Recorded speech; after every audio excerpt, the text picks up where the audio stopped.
Sinetron Dimas Andrean Hardy atau yang akrab dikenal dengan nama Dimas Andrean kini sudah jarang sekali terlihat di layar kaca. Sosoknya memang sudah sangat dirindukan oleh halayak luas lantaran aktris berusia 38 tahun tersebut lama tidak muncul sejak tahun 2021 di film terakhir yang diperani olehnya. Diketahui Dimas kini sedang sibuk dengan profesi barunya sebagai seorang disc jockey. Ini bukan kali pertama ia terjun ke dalam dunia musik. Namun, lama sebelum dirinya terjun ke dunia entertain, ternyata Dimas diketahui mempunyai basic seorang DJ yang membuat dirinya kini seperti mengenang masa-masa ia sebelum terkenal. Dan secara eksklusif, tim cumi-cumi.com berkesempatan menemani keseharian Dimas saat dirinya tampil sebagai seorang DJ. Lantas, apa yang menjadi alasan Dimas hingga memilih lebih beralih profesi menjadi seorang disc jockey? Hai pemirsa cumi-cumi.com, saya kebetulan lagi ada di daerah Kemang, nama tempatnya Fin Plus. Kita lagi mau cek sound, saya Dimas Andrean, Laura Tek sama Jokaso kebetulan lagi ngeluarin single. Dan ini ada bertepatan sama anniversary-nya mereka, jadi sekalian men-celebrate anniversary mereka dan promosi lah single kami gitu. Jadi ikutin aja proses cek soundnya hari ini. Let's go.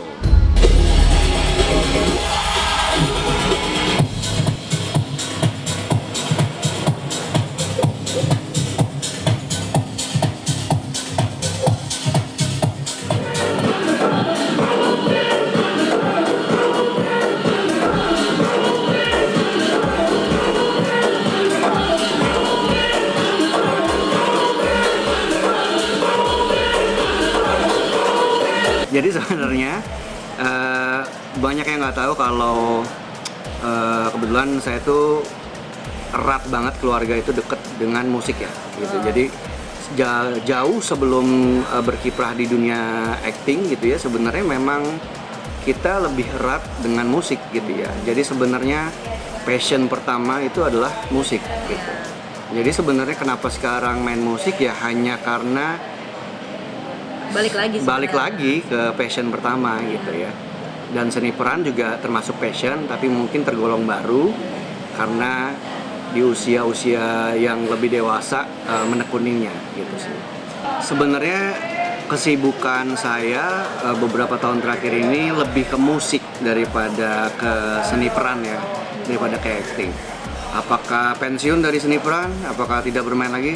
Oh tentu saja akan tetap bermain, cuman mungkin kesempatannya lebih sering di musik. Saat ini lebih fokusnya benar-benar di musik.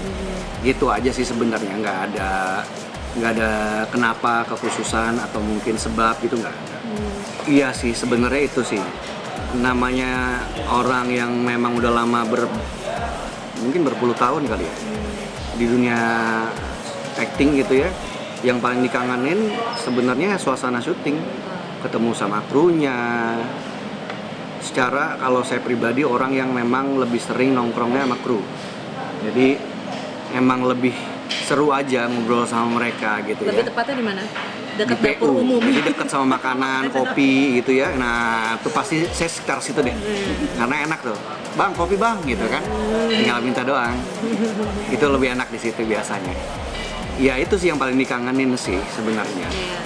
Siap pasti, kenapa? Karena ya apapun itu kulit kita ya dari TV, dari seni peran gitu ya. Jadi kalau memang ada kesempatan untuk bisa main lagi, kenapa enggak gitu ya. Kalau misalnya tetap bisa berkarya karena memang orang seni, ya pasti happy-happy aja gitu ya. Jadi nggak ada masalah mau sama siapa aja. Wah, dunia seni peran itu dunia yang ini panjang jawabannya, karena secara materi udah pasti memang yang mengangkat keluarga gitu ya, bisa membantu melalui seni peran tuh bisa membantu keluarga gitu ya saat itu ya. Kalau untuk ke pribadi, karena kita benar-benar serius mendalami seni peran sampai ke ranah teater saat itu. Kalau dipelajarin teater itu sebenarnya bukan cuma buat aktor doang, tapi buat masyarakat umum yang benar-benar pengen mendapat apa ya bahasanya? Ya, daily life sebenarnya buat Ya, itu. daily life, filosofi kehidupan di seni, di mana teater itu muatannya banyak banget. Ya. Kenapa sebuah gerakan itu harus cuman bukan gerakan, harus ada artinya, harus ada Makna. meaningnya, harus ada maknanya. Ya, itu alasan kenapa seni peran itu menarik gitu ya. Kalau buat saya sih. Selain menilik soal profesi barunya, kisah rumah tangga Dimas dengan sang istri Novita Triutama memang selalu jauh dari kabar miring. Menjalani rumah tangga hingga 12 tahun lamanya, Dimas dan Vi justru selalu menampilkan kekompakan hingga momen mesra layaknya dua sejoli yang baru menikah. Saking asiknya menjalani hidup berdua, Dimas dan Vi bahkan selalu melewatkan sebuah rencana untuk memiliki momongan. Dan di tahun yang akan mendatang, kini keduanya pun serius untuk fokus melakukan program anak pertama mereka. Mungkin kan that's why, makanya terlalu santai. Terlalu santai, terlalu rock and roll menurut versi kita. Terlalu nyaman. Terlalu nyaman. Sehingga kadang-kadang hal-hal yang seperti itu Kelewatan. iya, kelewatan gitu ya. Akhirnya sekarang ini sih. Ini kayak udah kali ya, stop kali ya. Yo Dan depan kali gitu. ya punya anak gitu. Gitu. Udah mulai kayak gitu tuh sekarang nih. Karena kemarin kita baru ke Jepang. Di Jepang tuh ada fenomena di mana kelahiran itu berkurang drastis. Ya. Angka kelahiran dan menikah itu berkurang drastis. Mereka cenderung orang yang sudah married pun tidak mau mempunyai anak. Orang yang pacaran pun tidak mau married. Gitu ya. Jadi setelah ngelihat fenomena itu di Jepang kayak berpikir, jangan kayak orang Jepang kali ya, hal-hal kayak gini ya. Oke, ya udah ya gitu. Udah mulai berpikir tuh kayak gitu. Kita minta doanya juga, semoga secepatnya. Bismillah. Ya, tapi selewatan aja dulu ya kemarin. Tapi belum dilakukan, jadi kayak Jadi selewatan, yuk, tapi selewatan. terus tapi nggak jadi. Ya terus aja gitu 5 tahun. Iya, nah ini kayaknya mau diseriusin nih gitu. Ya sebenarnya nggak ada mayem juga ya, namanya rumah tangga pasti ada yang namanya cekcok gitu ya. Cuman mungkin cekcoknya kita nggak diumbar aja gitu ya. Cekcoknya kita tidak Nggak di drama sampai nggak 100 sampai episode ke gitu. sosmed lah gitu ya. Karena kan sekarang zaman banget ya, semua masalah itu diangkat ke sosmed ya. Kita orang yang termasuk konvensional untuk hal-hal yang privacy atau keluarga. Ya yang hal yang berbau privat atau privacy, keep it private gitu loh. Jadi nggak sesuatu nggak dikelihatanin gitu. Hal yang berbau privasi ya tetap di jalur privasi, tetap di wilayah privasi. Dan mungkin itu kali tipsnya. Jadi karena nggak banyak orang yang tahu, nggak banyak yang ikut campur, kita bisa lebih cepat nyelesain masalah. Ya. Itulah tipsnya. Karena kan orang lain belum tentu tahu Dapurnya jeroan. seperti apa. Yang hanya tahu hanya kita berdua. Jadi ya kita yang ngesain. Dari awal sampai sekarang 13 tahun kita nikah gitu. Dimas itu ya begini, nggak berubah.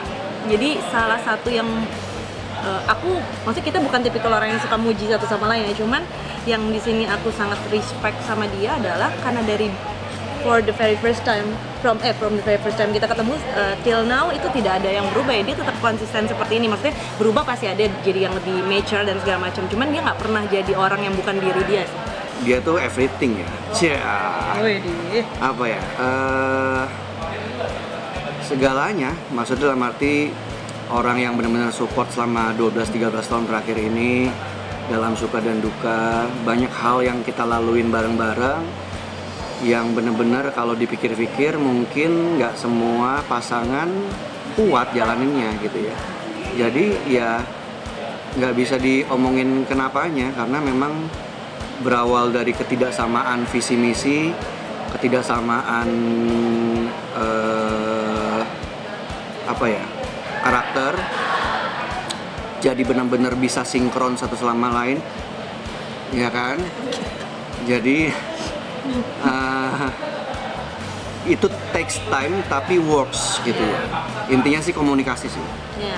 Dari yang dua orang yang kaku dan dia susah diajak ngomong sampai benar-benar bisa open minded dan willing untuk bekerja sama dengan dia. Jadi sebenarnya ya mungkin karena Novi inilah yang jadi istri gua. Mungkin kalau yang lain mungkin belum tentu gitu ya. Bukan berarti nggak bisa, tapi belum tentu. Ya belum tentu loh orang nggak mungkin jadi istri. Iya, that's why.